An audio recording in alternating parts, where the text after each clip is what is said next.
Assalamu alaikum, dear students. This is unit number 7, and the title of the unit is King Lear. King Lear is one of the four great tragedies that were written by William Shakespeare. You have already studied one, that is Hamlet. Number two is King Lear. Number three is Othello, and number four is Macbeth. You need to keep the names of these four plays in your mind. Whenever someone takes the name of Shakespeare, you say, yes, I know King Lear, yes, I know Othello, yes, I know Hamlet, yes, I know Macbeth. ठीक है, ये सारे नाम जो है ना, कम से कम अगर आप ज़ाहिर है, if you get time and when you get time, so at least what you can do is you can watch the movies.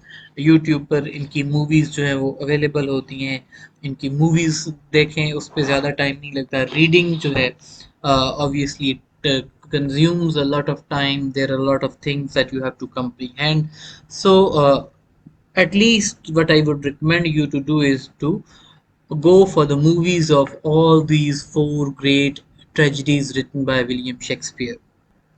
So, in this unit, you will be introduced to King Lear. Obviously, you have already studied about William Shakespeare, you know his life, you know his major works, you also know the characteristics and the features of Shakespearean tragedy. We discussed that thing in pretty much details. Now, in this unit is completely focused on the tragedy that is King Lear. You will be introduced to the tragedy King Lear, then we will be discussing themes of King Lear, and we will be discussing the plots of King Lear. There are two plots in King Lear that move parallel. So now I have told you that it is one of the four greatest tragedies written by William Shakespeare. However, the problem with this play is that the emotions in this play are too tense, that and particularly the end. The end of the play is so much, depressing, that it has not been performed on the stage very much. So after the death of William Shakespeare, there was a guy named Nahum Tate. He altered the end of the play, and when he altered the end of the play, in that alteration, what he changed is he changed the ending into a happy ending where Cordelia, who is the youngest daughter of King Lear, she gets married to Edgar. Okay, so उसके बाद फिर ये play जो था, it became watchable. Otherwise, the tragedy and suffering in the play, the dying of Cordelia in the lap of King Lear, it is so much depressing that you cannot tolerate. ठीक है, अब आपकी ना text book के अंदर इसकी summary ना बहुत छोटी सी दी गई है, मुख्तसर दी गई है, करेक्टर्स का प्रॉपर इंट्रोडक्शन भी नहीं है obviously, due to limitation of the space, या फिर ज़ाहिर है इतनी ज़्यादा डिटेल्स जो हैं वो इस टेक्स्ट बुक के अंदर नहीं लिखी जा सकती. तो मैं आपके साथ एक डिटेल्ड किस्म की समरी जो है विलियम शेक्सपियर के इस प्ले किंग लियर की वो शेयर करने जा रहा हूँ, और इसके साथ करेक्टर्स जो लीडिंग करेक्टर्स हैं, जो मेजर करेक्टर्स हैं प्ले के, उनका इंट्रोडक्शन भी आपसे करवाया जाएगा. So here is list of the characters of the play. First of all, we have King Lear, who is the king of the Britain. He is very old. He has ruled his life. और तीन उसकी बेटियां हैं, and he decides कि वो अपनी बादशाहत, अपना किंगडम जो है वो तीनों बेटियों को तकसीम करेगा. अब उसके बाद दूसरा करेक्टर है गॉनरिल का. गॉनरिल जो है, she is the oldest daughter of King Lear, सबसे बड़ी बेटी है, और उसकी ख्वाहिश है कि बाप को जो है वो तख्त से हटाऊं और मैं खुद कब्जा करूं. उसके बाद रैगन है, दूसरी बेटी. रैगन जो है मिडिल डॉटर, ये भी गॉनरिल के साथ मिलकर अपने बाप को तख्त से हटाना चाहती है. कॉर्डेलिया जो है, she is the youngest daughter, and she is the only one who loves the father in the real sense. Then we have King of France. King of France जो है, किंग लियर जो है वो basically तीनों बेटियों की शादी इकट्ठी करना चाहता है, और अपनी बादशाह जो है वो तीनों बेटियों के हवाले करना चाहता है. तो वो सूटर्स को इनवाइट करता है कि आओ, जिसको जो पसंद आती है, या जिसको मेरी बेटी पसंद करेगी उसके साथ वो शादी कर लेगा. तो किंग ऑफ फ्रांस जो है, ये कॉर्डिलिया से शादी करता है. फिर we have duke of Burgundy. Burgundy जो है, ये भी कॉर्डिलिया का सूटर है, लेकिन चूंकि कॉर्डिलिया को डाउरी नहीं मिलने जा रही, ठीक है, यानी कि उसको बादशाह जो है वो आग कर देता है कि भाई मैं तुम्हें कुछ भी नहीं हिस्सा दूंगा, तो वो फिर बरगंडी जो है वो इनकार कर देता है शादी करने से। फिर we have duke of Cornwall. Cornwall का डूक जो है ये रैगन से शादी करता है। डूक ऑफ एल्बनी है, ये गॉनरिल से शादी करता है। फिर we have earl of Kent. तो कैंट जो है ये किंग लियर का फ्रेंड है, और जब ये किंग लियर को थोड़ा सा मशवरा देने की कोशिश करता है कि जो तुम कर रहे हो गलत कर रहे हो, तो किंग लियर कैंट को बैनिश कर देता है। कैंट जो है बेसिकली उसका बड़ा ही अच्छा किस्म का खादिम है, तो वो अपना हुलिया बदल कर, भेस बदल कर दोबारा से बादशाह का खादिम बन जाता है। फिर we have earl of Gloucester. Earl of Gloucester जो है ये भी बादशाह का करीबी साथी है, और इसके दो बेटे हैं, एडमंड और एडगर, ठीक है। एडगर जो है ही इज द रियल सन, और एडमंड जो है ये उसका इलेजिटिमेट सन है, यानी कि कहीं पे उसके वालिद का अर्ल ऑफ ग्लॉसेस्टर का जो है वो नाजायज रिलेशन था, और उससे बच्चा पैदा हो गया, उसका नाम एडमंड है, ठीक है। सो एडमंड जो है ये अ, इनकी एक पूरी कहानी है अलग से, जो कि पैरेलल चलती है। फिर हमारे पास एडगर है। एडगर जो है he is the son of Gloucester, शरीफ आदमी है, और एडमंड जो है वो इसके साथ ट्रिक्स खेलता है और इसको अपने बाप की नज़रों में गिरा देता है। फिर एडमंड है। Edmund is the legitimate sun of Gloucester. दो जो शेक्सपियर के विलन्स हैं वो बड़े ही कमाल किस्म के विलन्स हैं, अगर आप देखें तो। एक नंबर वन पे, first one is Iago in Othello. Iago का ज़हन बहुत तेज चलता है, ही एंटिसिपेट्स, वो ह्यूमन साइकोलॉजी का एक्सपर्ट है। सिमिलरली जो एडमंड है, he is also expert in human psychology, कि वो इंसानी नफ्सियात के साथ खेलना जानता है। और वो ट्रिक्स जब आप टेक्स्ट पढ़ेंगे तो आपको पता चलता है कि वो किस तरीके से ट्रिक्स खेलता है, किस तरीके से बाप बेटे के बीच में दुश्मनी पैदा करता है, किस तरीके से गॉनरिल को, रैगन को अपने हाथों में कर लेता है। फिर लियर का फूल है। फूल जो है ये दरबार के अंदर जो कि हंसी मजाक करने वाले लोग होते हैं, आप अपनी लैंग्वेज में मिरासी कह लें, ठीक है, वो है। और ये हर वक्त किंग लियर के ऊपर तनकीद करता रहता है, लेकिन इसके वर्ड्स जो हैं किंग लियर बर्दाश्त करता है। लास्ट करेक्टर जो है वो ऑसवर्ल्ड है। Oswald is the Steward to Gonril, and he serves as messenger between Gonril, Regan and Edmund जब वो पूरे मुल्क पे कब्जा करना चाह रहे होते हैं, ठीक है। तो ये मेजर करेक्टर्स हैं। अब हम मूव करते हैं स्टोरी की जाने। सो एक्ट वन है, जाहिर है जिस तरह आपको पता है कि शेक्सपियर के प्लेज जो है वो 5 एक्ट्स के अंदर तकसीम किए जाते हैं, इसी तरीके से किंग लियर के 5 एक्ट्स हैं। प्ले का जब आगाज होता है तो कैंट और ग्लॉसेस्टर जो हैं ये डिस्कस कर रहे हैं आपस में कि बादशाह जब अपनी बादशाहत छोड़ेगा तो उसके बाद बादशाह कौन बनेगा, who will be next king. इतने में किंग लियर दाखिल होता है और वो अनाउंस करता है कि उसने फैसला किया है कि वो अपनी रियासत को अपनी तीनों बेटियों में बराबर तकसीम करेगा। लेकिन इससे पहले कि ये तकसीम हो, तीनों बेटियों को बाप के लिए इजहार मोहब्बत करना होगा। अब गॉनरेल और रैगन जो है ये मतलब कि चापलूस किस्म की खवातीन हैं, झूठ बोलने की एक्सपर्ट हैं। वो बहुत जल्दी बाप को बताती हैं हमें तुमसे इतना प्यार है, हम जनाब चांद तोड़ लाएंगे, हम तुम्हारे लिए तारे तोड़ लाएंगे, हम तुम्हारे लिए जान दे देंगे, जिस किस्म के झूठ जो है वो बोले जाते हैं। तो वो झूठ बोलती हैं। छोटी बेटी कॉर्डिलिया जो है, she is the favourite daughter of king Lear, and King Lear knows that she is the one who truly loves me. फिर बारी आती है उसकी, कॉर्डिलिया की। कॉर्डिलिया कहती है कि आई लव यू, ठीक है, सिंपल सी बात है कि मुझे तुमसे मोहब्बत है। However I can not express my the depths of my love in the words. दूसरी ये कि ज़ाहिर है जब मेरी शादी हो जाएगी तो मेरा लव तकसीम हो जाएगा between my husband and you, तो जो तुम्हारे लिए मेरी मतलब की ड्यूटीज़ हैं वो ड्यूटीज़ मैं सर अंजाम दूंगी। तो किंग लियर को यहाँ पे गुस्सा आ जाता है। किंग लियर कहता है कि यू शुड, तुम्हें अल्फाज जो है वो अदा करने चाहिए। वो कहती है नथिंग। किंग लियर कहता है कि nothing will get you nothing. वो फिर कहती है नथिंग, तो फिर उसको गुस्सा आ जाता है और किंग लियर जो है वो इतना गुस्से में आता है कि उसको डिसइनहेरिट कर देता है कि तुम्हें मैं जायदाद से आग करता हूँ।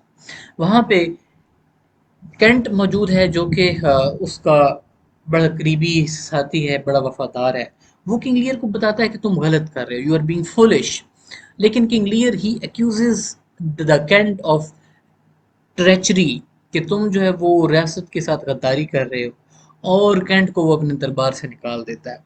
Meanwhile the duke of burgundy, जो कि कॉर्डिलिया का हाथ लेने आता है, वो ये कहता है चूंकि कॉर्डिलिया के पास जहेज नहीं है, डाउरी नहीं है, रियासत का हिस्सा नहीं है, तो लिहाजा मैं इसका हाथ नहीं लूंगा। वहीं पे बैठा होता है king of the France. King of the France where he steps forward and he says that he doesn't care if Cordelia has a dowry or not.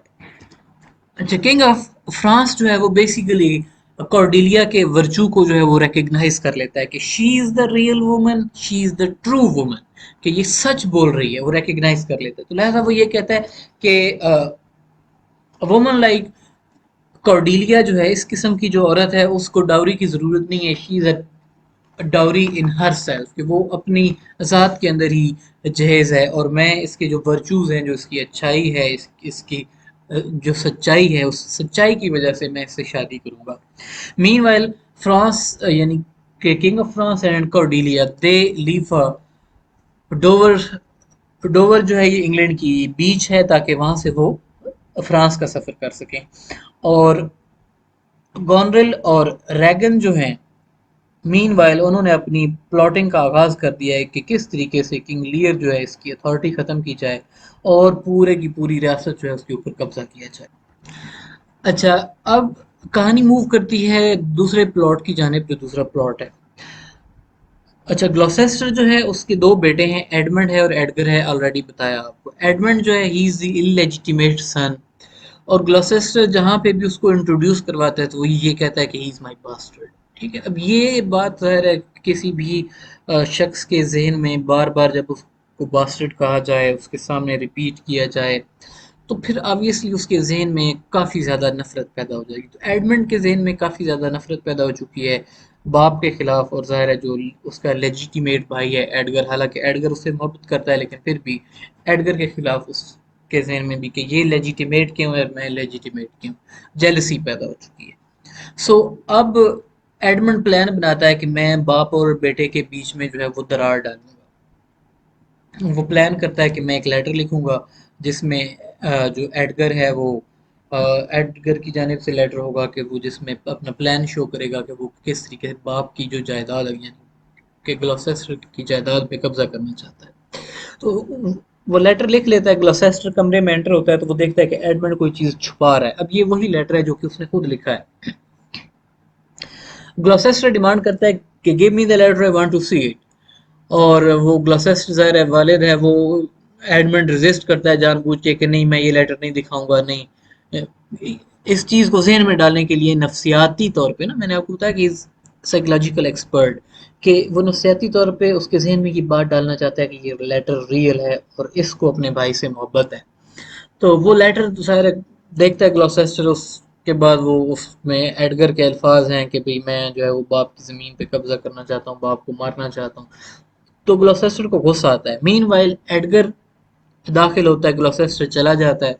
तो एडमंड अब एडगर को ये बात बताता है कि मुझे नहीं पता, लेकिन वालिद जो है वो तुमसे बहुत सख्त नाराज है, और तुम अब अपनी हिफाजत करो, तुम्हारी जान को खतरा है।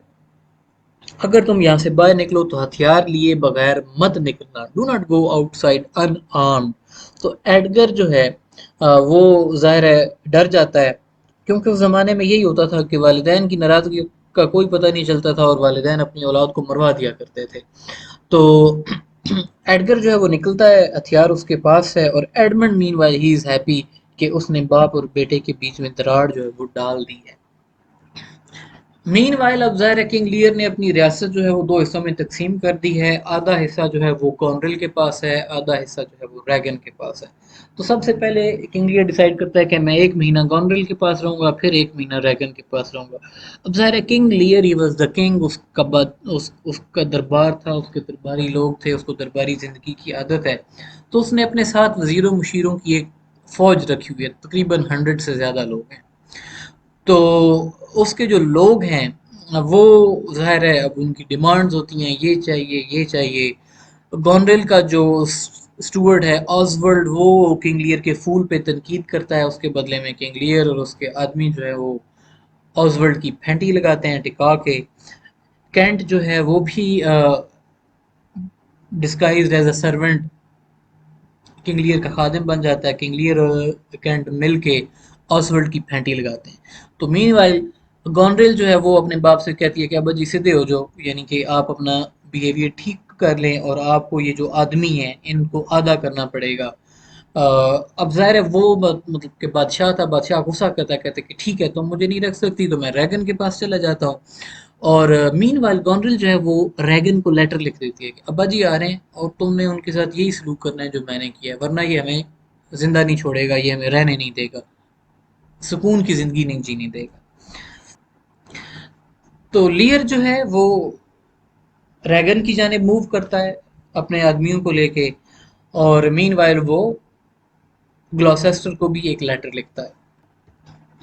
एक्ट नंबर 2 के अंदर कहानी मूव करती है ग्लॉसेस्टर के कास्टल में, जहाँ पे एडगर को वार्न किया जाता है एडमंड की जानिब से कि तुम्हें बाप छोड़ेगा नहीं, तुम अपनी तलवार जो है वो अपने हाथ में रखो, यानी कि बाहर निकालो और यहाँ से भाग जाओ।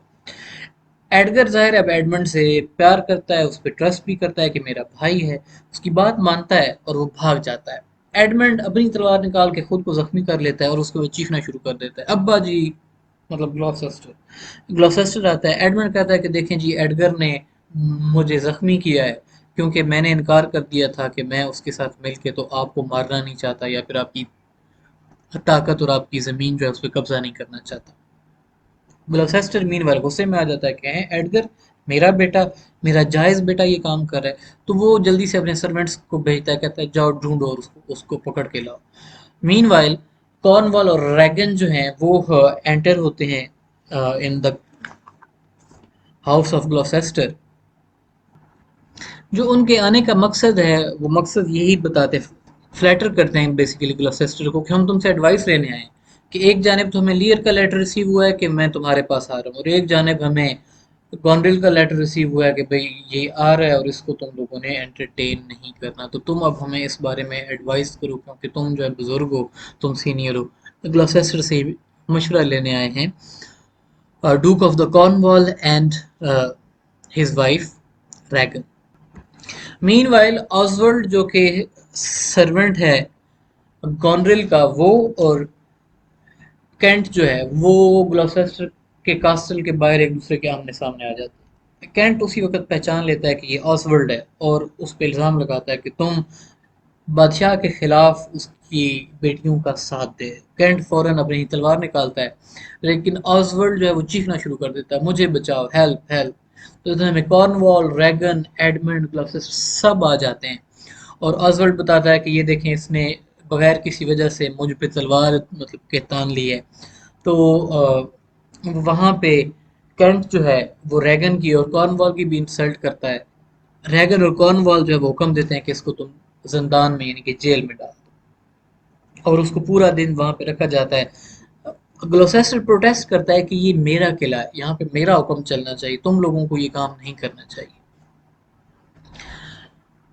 उनके जाने के बाद कैंट को लेटर रिसीव होता है कॉर्डेलिया की जानिब से, जिसमें कॉर्डेलिया उसको अप्रिशिएट करती है कि तुमने डिस्गाइज करके तुम मेरे बाप के साथ हो, मैं तुम्हारी शुक्रगुजार हूँ कि तुम उसकी खिदमत कर रहे हो। जंगल में अब एडगर छुपा होता है खाली दरख्त के अंदर, खोखले दरख्त होते हैं ना जो कि अंदर से जल जाते हैं या अंदर से कुछ उनको मसला होता है तो अंदर से उसमें वो छुप जाता है, और जो उसके बाप के सर्वेंट्स हैं उसको ढूंढ रहे हैं। अब जब उसे पता चल गया कि भाई बाप के गुलाम मुझे ढूंढ रहे हैं, तो वो ये फैसला करता है कि वो डिस्गाइज करेगा, वो अपना हुलिया बदल लेगा ताकि वो अपने आप को बचा सके। अब आप देखें कि शेक्सपियर के अंदर आपको डिस्गाइज जो है यानी कि हुलिया बदलना, भेस बदलना, ये आपको काफी प्लेस के अंदर नजर आता है। यहाँ पे आपको किंग लियर के अंदर एडगर का हुलिया बदलना दिखाई दे रहा है। उससे पहले आपको जो है वो कैंट का हुलिया बदलना दिखाई दे रहा है। अगर आप जो है वो नेक्स्ट जो प्ले है आपका ट्वेल्थ नाइट, तो उसमें आप देखेंगे कि उसमें भी किरदार जो है वो अपना भेस बदल रहे हैं, ठीक है। जो औरत है वो मर्द का भेस बदल रही है। तो इस तरीके से शेक्सपियर के अंदर ही आपको डिस्गाइज के एलिमेंट्स काफी दिखाई देते हैं। मर्चेंट ऑफ वेनिस जो है, मर्चेंट ऑफ वेनिस के अंदर भी हमें जो है this woman, she disguises herself as a lawyer. तो डिस्गाइज का इस्तेमाल करना जो है ये भी शेक्सपियर के प्लेस का एक काफी अहम जो है वो आप कह लें करेक्टरिस्टिक्स है।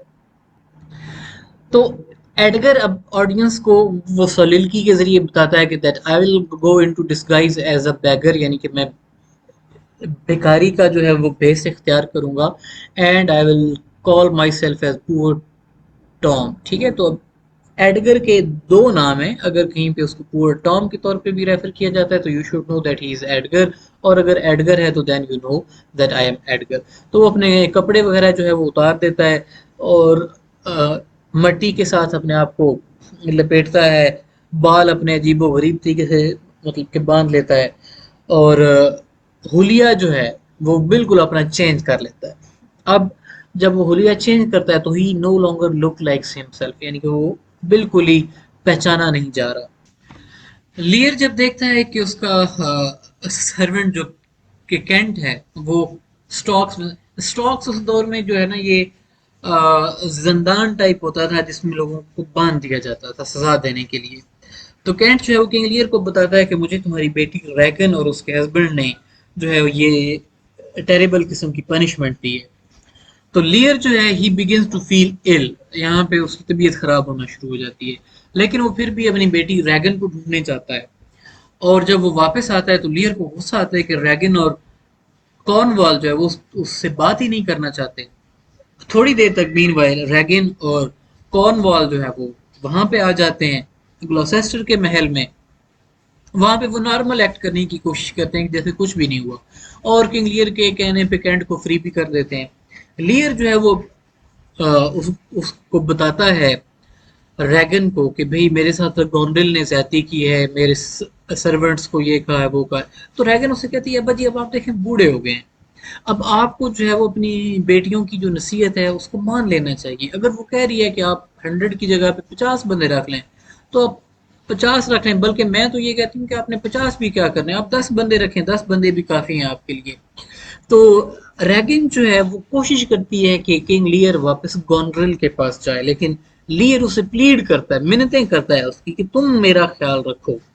इतने में गोनरेल भी पहुंच जाती है, और किंग लियर हैरान होता है कि रैगन और गोनरेल एक दूसरे का हाथ लेके आ रही हैं, यानी कि रैगन को इस चीज की कोई परवाह नहीं कि गोनरेल ने मेरे बाप की जो है वो इंसल्ट की। तो इतने में वो कैंट से पूछता है कि तुम्हें किसने बंद किया। तो डूक ऑफ कॉर्नवॉल जो है वो जिम्मेदारी लेता है कि मैंने हुक्म दिया था कि इसको बांधा जाए। तो रैगन जो है वो किंग लियर से प्लीड करती है कि अब्बा जी आप ऐसा करें, आप वापस चले जाएं, आप जो है वो गोनरेल के पास जाके दोबारा रहें। तो बजाय इसके कि वो रैगन के पास जाए या वो गोनरेल के पास जाए, किंग लियर कहता है कि ठीक है, I do not want to live with both of you, और वो इस कास्टल को, इस महल को छोड़ के चला जाता है। साथ उसके अब सिर्फ दो लोग हैं, एक उसका सर्वेंट कैंट, कैंट जो है is earl of glasses basically, और फूल यानी कि जो उसका गुलाम है, और एक तूफान, शदीद किस्म का तूफान आ रहा होता है। अब तूफान जो है, तूफान का अप्रोच करना, there are two kind of storms. There is a storm going on inside King Lear, एक तूफान तो किंग लियर के अंदर चल रहा है, जो उसकी बेटियां उसके साथ सलूक कर रही हैं। ज़ाहिर है वो वक्त का बादशाह है ना किंग लियर, अगर आप देखें कि वो वक्त का बादशाह है, और वक्त का बादशाह जो है उसकी बात नहीं मानी जा रही, उसकी अपनी बेटियां के जिसको उसने अपना मुल्क तकसीम करके दे दिया है वो उसको रखने के लिए तैयार नहीं है। So there is a storm going out, going on inside King Lear, and that storm is reflected in the storm that is blowing outside. Now we move into act number 3। Act number 3 के अंदर हमें King Lear दिखाई देता है कि he is in the storm, तूफान आ चुका है और किंग लियर जंगल में है, उसके साथ सिर्फ उसका फूल है। ज़ाहिर है बाकी सारे जो दरबारी लोग थे वो तो सब के सब अपने अपने घरों को चले गए, उन्हें पता चल गया कि बादशाह की हैसियत खत्म हो गई है।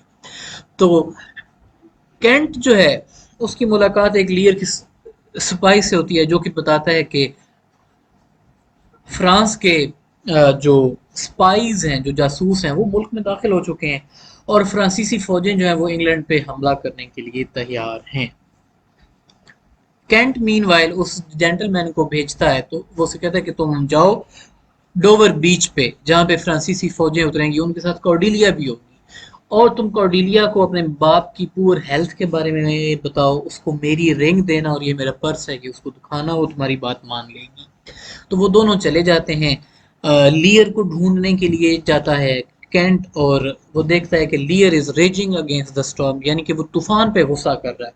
फूल जो है वो लियर की मिन्नतें करता है कि तुम आ जाओ, अपना प्राइड जो तुम्हारा है तुम उसको छोड़ो और इस तूफान में तुम कास्टल में, यानी के किले में आके पनाह लो। लियर कहता है कि नहीं, लियर कहता है कि ये तूफान जो है मैं इसका सामना करूंगा, क्यों? क्योंकि ये तूफान मेरी बेटियों की मदद कर रहा है मुझे सजा देने में। मीनवाइल कैंट जो है वो लियर को ढूंढ लेता है और उसे कहता है कि यहाँ पे एक पास ही केव है, उसमें चले चलते हैं। तो वो वहां पे जाके किंग लियर शेल्टर ले लेता है, क्योंकि उसका फूल जो है वो भी ज़ाहिर है सर्दी से ठिठर रहा है ना, तो वो फिर जाके उसमें केव में पनाह लेता है। मीनवाइल सीन शिफ्ट होता है ग्लॉसेस्टर की जानिब। ग्लॉसेस्टर के किले में वो कंप्लेन करता है अपने बेटे एडमंड से कि ये देखो कि अपना कॉर्नवॉल और रेगन जो है इन्होंने मेरे किले पे कब्जा कर लिया है।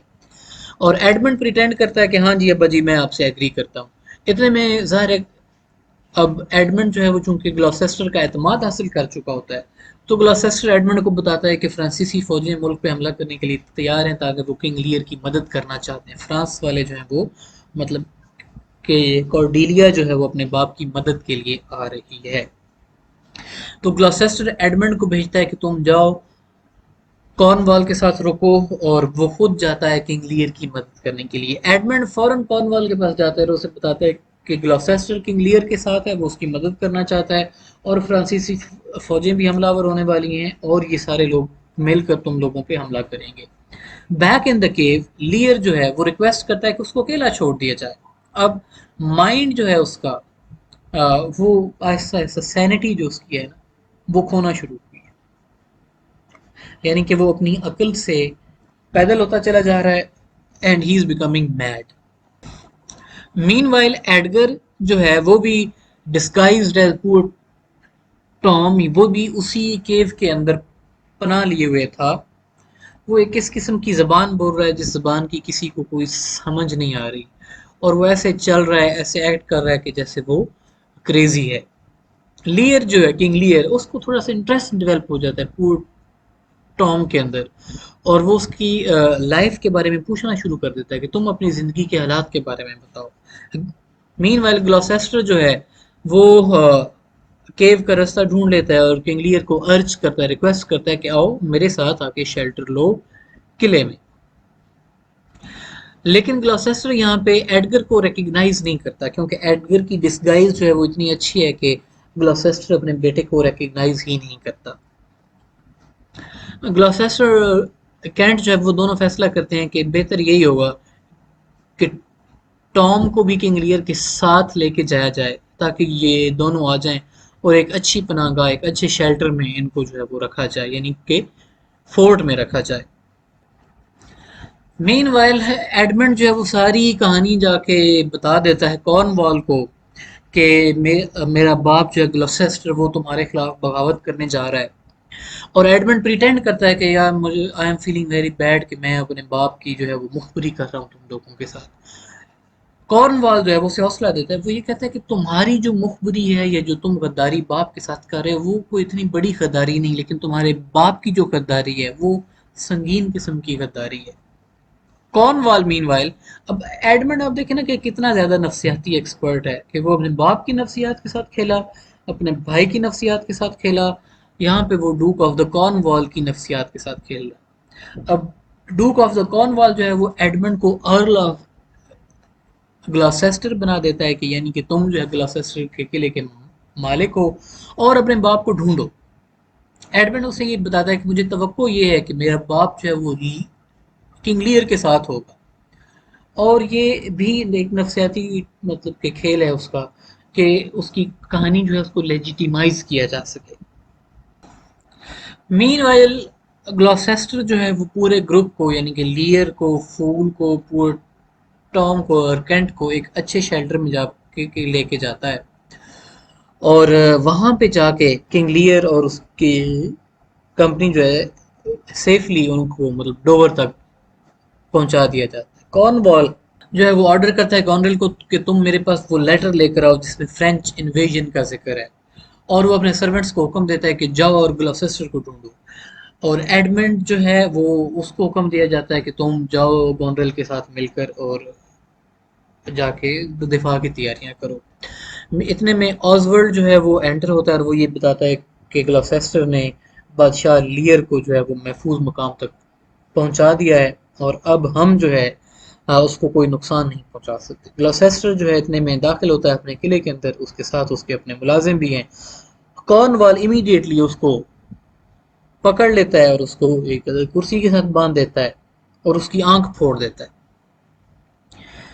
ग्लॉसेस्टर का सर्वेंट जो है वो कॉर्नवॉल पे हमला करता है। लेकिन रैगन जो है वो कॉर्नवॉल की तलवार निकाल के तो उस सर्वेंट को मार देती है।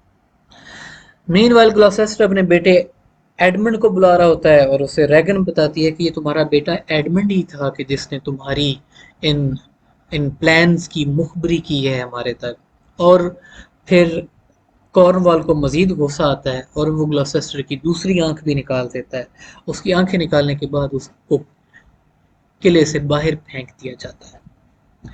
अब आप देखें ना कि सैनिकन ट्रेजिडी जो है कि वायलेंस, सफरिंग, सारी चीजें हमें दिखाई दे रही हैं। आंखें फोड़ी जा रही हैं, मारा जा रहा है। अब बुजुर्ग जो है वो तूफान में सफरिंग यानी कि वो तूफान का सामना कर रहा है इस ओल्ड एज में। Now we move into act number 4. In act number 4, where Gloucester is led through the woods by an old man, and he laments that he wants to see his beloved son Edgar once again. कि एक दफ़ा फिर वो चाहता है कि Edgar से उसकी मुलाकात हो जाए। बहुत जल्दी एडगर वहाँ पे he appears on the scene and he is disguised as poor Tom and he asks Gloucester कि मुझे जो है सॉरी ग्लॉसेस्टर टॉम को कहता है कि तुम मुझे डोवर बीच तक लेके जाओ और मैं वहां पे खुदकुशी करना चाहता हूँ। एडगर जो है ग्लॉसेस्टर को लेके जाता है और एक जगह पे आके उसे बताता है कि अब we are on the top of the cliff, अब तुम यहाँ से नीचे कूदोगे तो तुम खुदकुशी कर लोगे। जब वो वहां से जंप लगाता है नीचे गिरता है तो वो मुंह के बल गिर पड़ता है क्योंकि वो फ्लैट ग्राउंड पे खड़ा होता है। तो एडगर फिर आवाज बदल कर भागता हुआ उसके पास आता है, उसे कहता है ओ इट्स अ मिरेकल कि तुम्हारी तो जिंदगी बच गई, तुम ऊपर से गिरे हो लेकिन फिर भी तुम्हारी जान बच गई, तुम नहीं मरे। तो वहां पे ग्लॉसेस्टर बहुत उदास होता है, वो ये कहता है कि even death is not allowed to me in this situation. Meanwhile Gloucester का जो कास्टल है वहां पे ऑसवर्ल्ड आता है और वो देखता है कि गॉनरेल और एडमंड जो है वो आपस में इकट्ठे हैं और वो रंगरलियां मना रहे हैं। अब एडमंड जो है ना बड़ा शार्प माइंडेड इंडिविजुअल है। वो दोनों बहनों के साथ अफेयर भी चला रहा है। ऑल्दो दे आर मैरिड लेकिन वो चूंकि मॉरली करप्ट नेचर की हैं खवातीन दोनों, तो दोनों के साथ एडमंड जो है he is running an affair parallel दोनों बहनों के साथ, गॉनरेल के साथ भी, रैगन के साथ भी। मीनवाइल एल्बनी जो कि गॉनरेल का हस्बैंड है he is displeased with Edmund's behaviour और वो हैप्पी है कि फ्रेंच फोर्सेस जो हैं उन्होंने इन्वेड किया है और वो जो है फ्रेंच फोर्सेस का साथ देने की नीयत रखता है। मीनवाइल गॉनरेल जो है वो एडमंड को दूर भेज देती है अपने पास से और वो देखती है कि उसका हस्बैंड जो कि Albany he is very angry कि तुमने अपने बाप के साथ ये सलूक ऐसा सलूक क्यों किया। और एल्बनी को ये भी पता चलता है कि एडमंड की मुहैया की गई इंफॉर्मेशन से ग्लॉसेस्टर की जो है वो आंखें फोड़ दी गई और इसके अलावा कॉर्नवॉल जो है उसकी डेथ हो गई है फ्रॉम अ वुंड के जो कि इसी ब्लाइंडिंग के जरिए उसमें सोल्जर ने तलवार मारी थी। सो वो ये वादा करता है कि he is going to avenge the Gloucester's blinding. Meanwhile Regan जो है उसके पास ऑजवर्ल्ड आता है, तो वो ऑजवर्ल्ड से कहती है कि हमें ग्लॉसेस्टर को मार देना चाहिए था, हमने उसको अंधा किया है, अब लोगों के अंदर उसके लिए सिंपथी पैदा हो रही है। और वो उसे ये भी बताती है कि मुझे परेशानी है कि कहीं ऐसा ना हो कि गॉनरेल जो है वो एडमंड के साथ यूनाइट कर जाए। और रैगन ऑजवर्ल्ड को बताती है कि एडमंड को अपने वादे याद कराना, कि रैगन से कि उसने मुझसे शादी करनी है, मेरी बहन से शादी नहीं करनी। Meanwhile, the Earl of the Kent he finds the gentleman that he had sent ahead to the Dover। और वो जेंटलमैन केंट को बताते हैं कि किंग लियर की कॉर्डेलिया से अभी तक मुलाकात नहीं हो सकी। उसकी रीज़न ये है कि लियर ही फील्स अशेम्ड।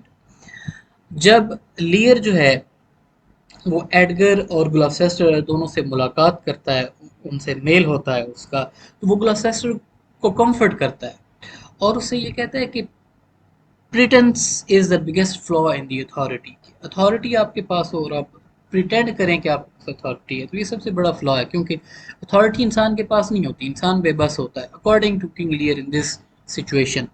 अच्छा, कॉर्डेलिया के सिपाही जब किंग लियर को ढूंढते हैं तो लियर वहां से भाग जाता है, वो ये समझता है कि ये मुझे पकड़ने आए हैं और ये मुझे मार देंगे।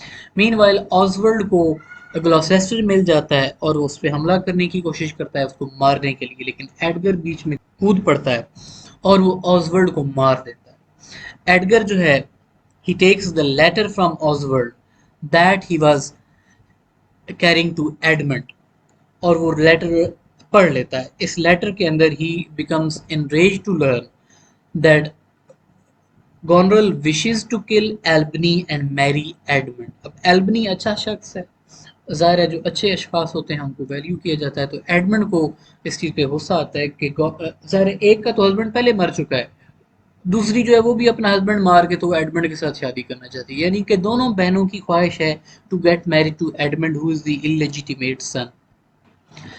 मीनवाइल कॉर्डेलिया जो है वो अपने बाप को ढूंढ लेती है और वो ऑर्डर करती है डॉक्टर्स को कि मेरे बाप का ख्याल रखो। डॉक्टर्स जो हैं उन्हें किंग लियर को ड्रग करना पड़ता है, यानी कि बेहोश करना पड़ता है ताकि उसको वो सेटल डाउन करें। कॉर्डेलिया कैंट का शुक्रिया अदा करती है कि तुम मेरे इस मुसीबत में मेरे बाप के साथ रहे, and she expresses her anger at her sisters treatment of Lear who wakes up a bit confused at where he is. Lear जब उठता है तो वो कंफ्यूज है कि वो कहाँ पर है। एक्ट 5 का जब आगाज होता है तो रैगन जो है वो एडमंड से इंटेरोगेट करती है, उससे पूछती है कि तुम्हारा गैन गॉनरेल के साथ क्या रिलेशन है। तो वो रैगन को बताता है कि मेरा उसके साथ जो रिलेशन है वो को ख़ास नहीं है, उसके साथ हमारी सिर्फ बिजनेस पार्टनरशिप है, लेकिन तुम्हारे साथ मैं जो है वो इंटीमेटली इन्वॉल्व हूँ, मेरा जो लव रिलेशन है वो तुम्हारे साथ है। So Regan says that she would rather lose war with France than lose Edmund to her sister, कि मैं चाहती हूँ कि तुम मुझसे शादी करो ना कि मेरी सिस्टर से शादी करो। मीन वाइल गॉनरेल और एल्बनी जो हैं वो इस चीज़ पे गुफ्तगू कर रहे होते हैं कि हमें रैगन के साथ रहना चाहिए और रैगन के साथ मिलकर फ्रांसीसी फौजियों का मुकाबला करना चाहिए। इतने में एडगर जो कि डिस्गाइज्ड है वो छुप के किले में दाखिल होता है और वो जो ऑसवर्ल्ड के हाथ में एडमंड का लेटर था वो एल्बनी को पकड़ा देता है। और एडगर जो है वो एल्बनी को ये बात बताता है कि अगर तुम्हें मदद की ज़रूरत पड़े तो फिर एक लेटर भेज देना, हम तुम्हारी मदद आके करेंगे। मीनवाइल एडमंड ये सोच रहा होता है कि अब जाहिर है कि दोनों बहनें उसके हाथ में हैं, तो मैं किससे शादी करूं। आखिरकार वो फैसला ये करता है कि मैं शादी करूंगा गॉनरेल से, इन केस कि वो एल्बनी को मारने में कामयाब हो जाती है तो। और वो यहाँ पे अपनी ख्वाहिश का इजहार करता है कि मेरी तो ज़ाहिर ख्वाहिश एक ही है ना, जो एडमंड है उसकी एक ही ख्वाहिश है, he wants to rule the great Britain, कि वो पूरे बरतानिया पे हुकूमत कायम करना चाहता है।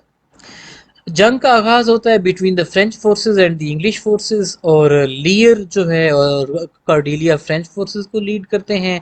मीनवाइल एडमंड जो है और रैगन ये लीड करते हैं इंग्लिश फोर्सेस को। एडगर भी जाता है लड़ने के लिए लेकिन बहुत जल्दी वापस आता है with the news that King Lear and Cordelia they have been taken prisoners by Edmund. Meanwhile Edmund जो है वो डेथ सेंटेंस का लेटर अपने कैप्टन के हवाले कर देता है कि लियर को और अपन कॉर्डेलिया को दोनों को एग्जीक्यूट कर दिया जाए। एल्बनी जो है वो एडमंड के वेलर यानी कि बहादुरी की तो बड़ी तारीफ करता है, लेकिन उसे रिमाइंड करता है कि तुम इस रियासत के एक मुलाजिम हो, तुम इस रियासत के मालिक नहीं हो। रैगन जो कि एडमंड से शादी करना चाहती है वो उसे वहां पे डिक्लेयर करती है कि एडमंड इज इक्वल, ये हमारा पार्टनर है, ठीक है। और मीनवाइल गॉनरिल तो जेलस हो जाती है, ज़ाहिर है वो जेलसी का शिकार है because she wants to marry Edmund.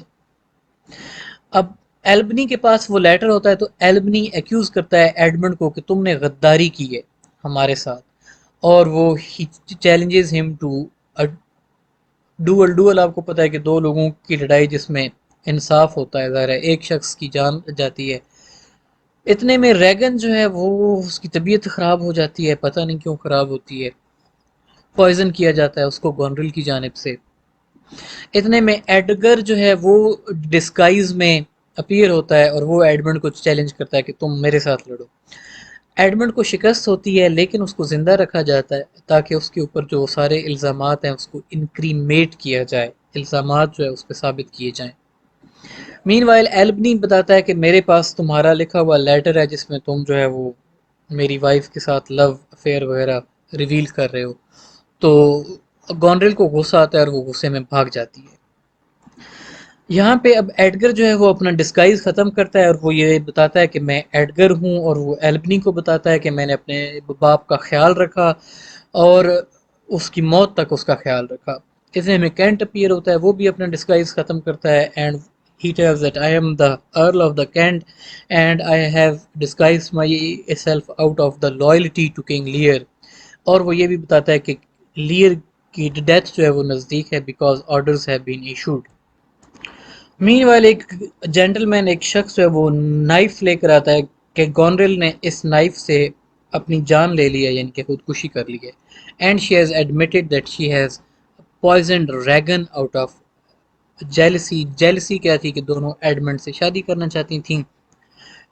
Meanwhile cantt दाखिल होता है एंड ही होप्स कि वो किंग लियर को खुदा हाफिज कहेगा। एंड वो क्वेश्चन करता है कि आया किंग लियर और मतलब कि कॉर्डेलिया जो हैं उनकी आपस में यूनियन हुई या नहीं हुई। लेकिन एडमंड वहाँ पे डाइंग, मर रहा है, वो ये रिवील करता है कि उसने और गॉनरेल ने मिलकर कॉर्डेलिया की मौत के ऑर्डर्स जारी कर दिए थे कि इसको हैंग कर दिया जाए, और अपीयर ये होना चाहिए कि इट इज़ अ सुसाइड। इतने में किंग लियर दाखिल होता है and he has the lifeless body of his beloved daughter Cordelia in his hands. And he says that I have killed the executioner, but I was too late. She has been killed. King Lear meanwhile उसको एक ऐसा गम और एक ऐसा अफसोस होता है कि उसको कोई भी कंसोल नहीं कर सकता। और इतने में इंफॉर्मेशन आती है कि एडमंड की डेथ हो गई। जो एडमंड के आखिरी अल्फाज हैं ना, अब देखें एडमंड को थ्रू आउट द लाइफ जो है ना वो नफरत का सामना करना पड़ा है। उसको हमेशा जब भी ग्लॉसेस्टर ने इंट्रोड्यूस किया तो उसने कहा दिस इज माय बास्टर्ड, ये मेरा बास्टर्ड बेटा, ये मेरा बास्टर्ड। तो वो जो नफरत थी उसके अंदर, he wanted to be loved actually.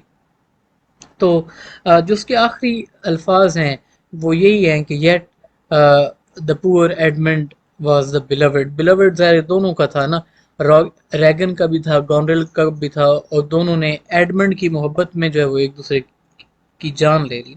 तो आखिरी जो उसके अल्फाज हैं वो ये होते हैं एडमंड के। मीन वाइल किंग लियर जो है उसकी की डेथ हो जाती है, वो अपनी बेटी की बॉडी के ऊपर अफसोस कर रहा होता है and he also dies. Meanwhile the duke of Albany he decides कि वो बादशाहत से दूर हो जाएगा और वो बादशाहत कैंट और एडगर के हवाले करेगा। कैंट बादशाहत लेने से इनकार कर देता है, वो ये कहता है कि मुझे बहुत जल्दी मौत आ जाएगी, मेरा बादशाह चला गया, अब मुझे भी उसके साथ जो है वो ज्वाइन करना चाहिए। So Edgar is left as the next king of Britain. So अब आप देखें कि टिपिकल शेक्सपियरियन ट्रेजिडी है। एट द एंड स्टेज हमें डेड डेड बॉडी से रिलेटेड नजर आता है। There body of Regan, there is body of Goneril, there is body of Edmund, there is body of king Lear, there is body of Cordelia, तीनों बेटियां। और particularly जो वो सीन है जिसमें किंग लियर अपनी बेटी की बिलवेड बेटी कॉर्डेलिया की बॉडी को उठा कर ला रहा, it is very emotional scene. Main story अब आपको पता चल गई। Next we are going to move towards the themes of this play. Okay,